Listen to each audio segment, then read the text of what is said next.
4.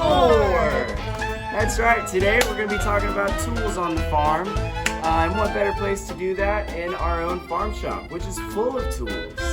So before we get started, we want to know how you're doing. Throw an emoji down in the comment below to let us know how you're feeling on day 4 of summer camp. And stay with us because we're about to get started.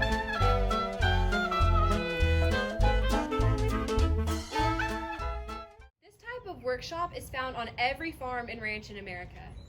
A farmer or rancher needed a place to organize and store valuable tools. He also needed a good work area to make repairs to farm equipment and vehicles or fabricate items for the homestead.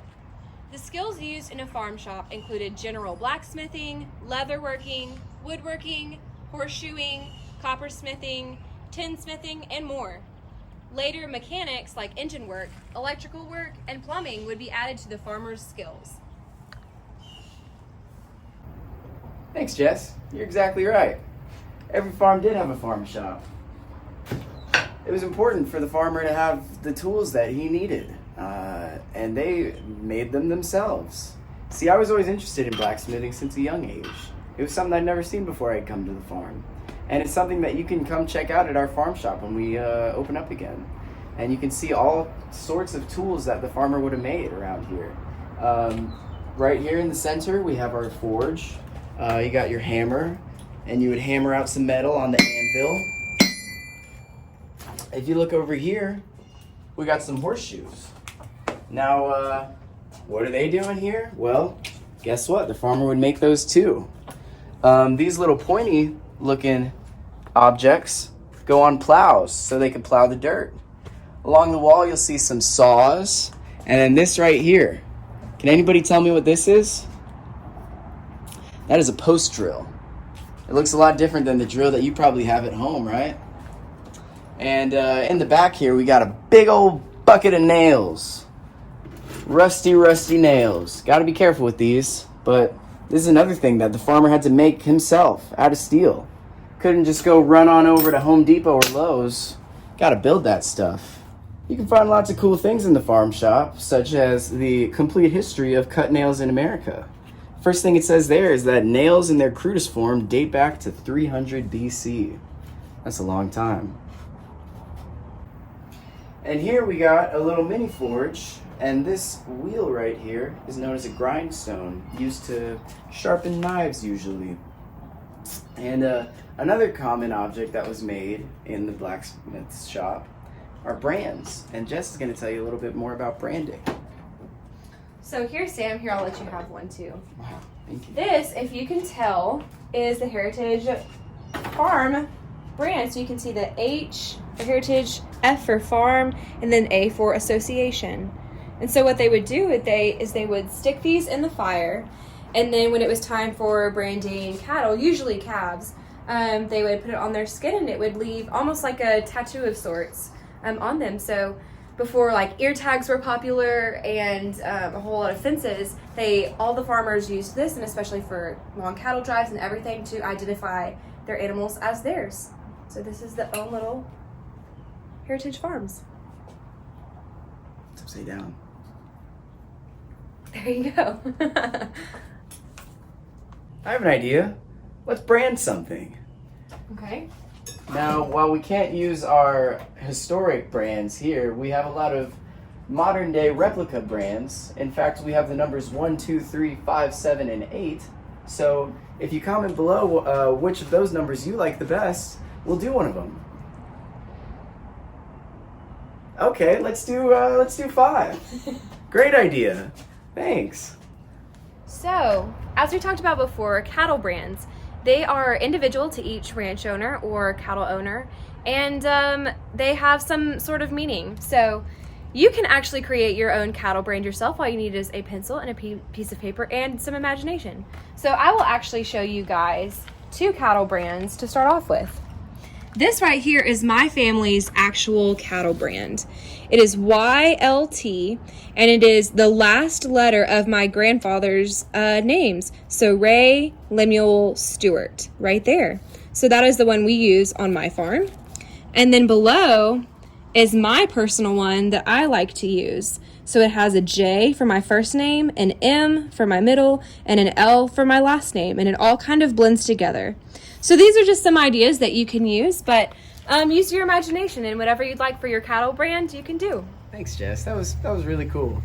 So now what we're gonna do is we're gonna continue using our imagination a little bit, and we're gonna show you kind of what it looks like to do an actual brand. But you see, I'm not very good with fire, so instead of fire, we're gonna use paint on a brand. And you know, all you really gotta do is get a little bit of paint, pick your favorite color, whatever. No wrong answers. Get it all nice and gooped up on there.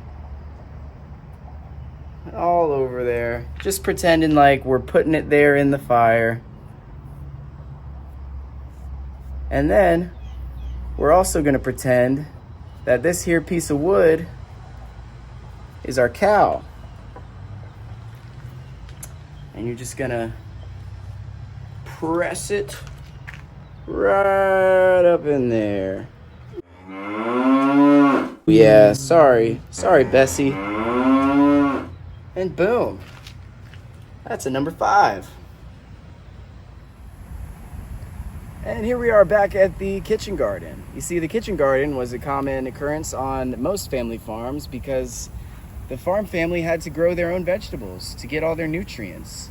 It was very common for the garden to have some vegetables such as beans, corns, carrots, cabbage, lettuce, eggplant, turnips, squash, okra, and my personal favorite, which is actually a fruit, the tomato. How about you comment below which of those is your favorite? And but before you could even plant those in the garden, well, you had to use a very special tool, and that's let's take a look at what it's gonna be. Now, before the farmer could plant his seeds, he had to plow the fields, and one common way to do that was what you see here. This is called a hand plow. And you know, sometimes the farmer didn't have a donkey, or he definitely didn't have the machinery that you see today that can plow the fields. So he had to go through row by row for hours and hours, just plowing each individual space. And well, it kind of looks like this. Oh, yeah, that's not easy. I'm done. Day 4 is brought to you by our Texas Prairie Garden. As you can see, it's got plenty of beautiful flowers, all native to North Texas, and this is the time of year that they are in their prime. Lots of beautiful colors all around here, thanks to our Texas master naturalists. And a great spot for our humble bumblebee. Oh, and across the way, we're gonna go look at some old-timey tractors and vehicles with Jess in our implement barn.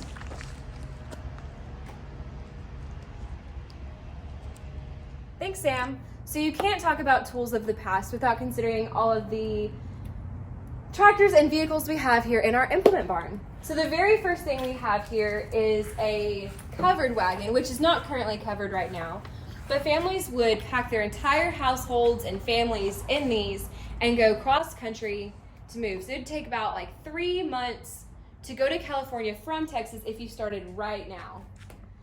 So our next vehicle here is a car on loan from the actual Harrington family that we are super excited to have on display here at the museum.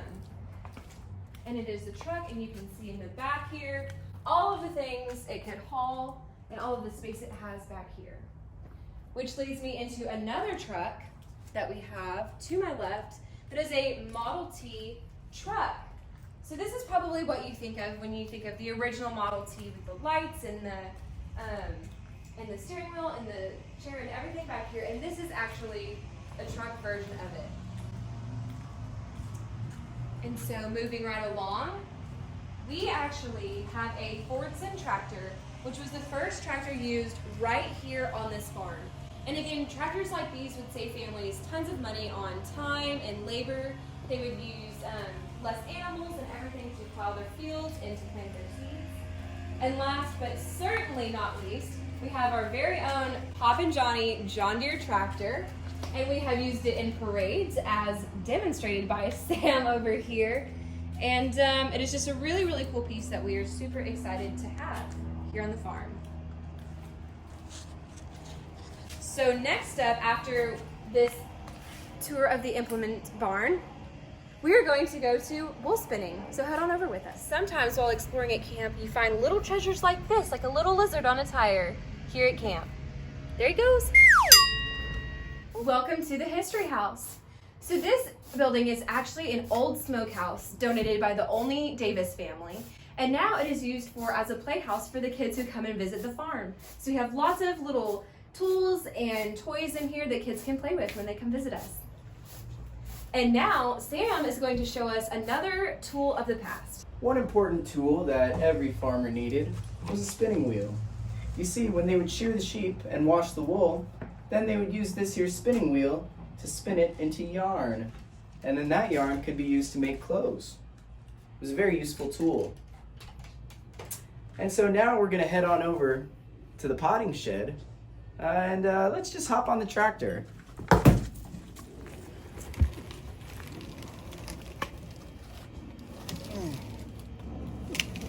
So this is the potting shed.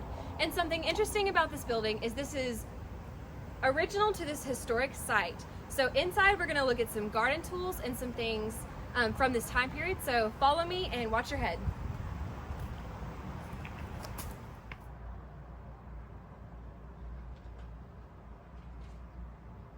All right, so let's take a look at some of the tools that we have here in our potting shed. To start, over here you can see this old-timey lawnmower, which you had to push. That means no motor. That was a lot of hard work. Next to a bunch of shovels and rakes. And some pots, hence the name potting shed. Behind me over here, we have some scythes, which were great for cutting tall grass. And then this here, perhaps the most interesting to me, is the egg incubator. You see, this was powered by kerosene, and it was the job of the children to come in here and turn the eggs up to 3 times a day. Tough stuff. And that's our potting shed. Lantern.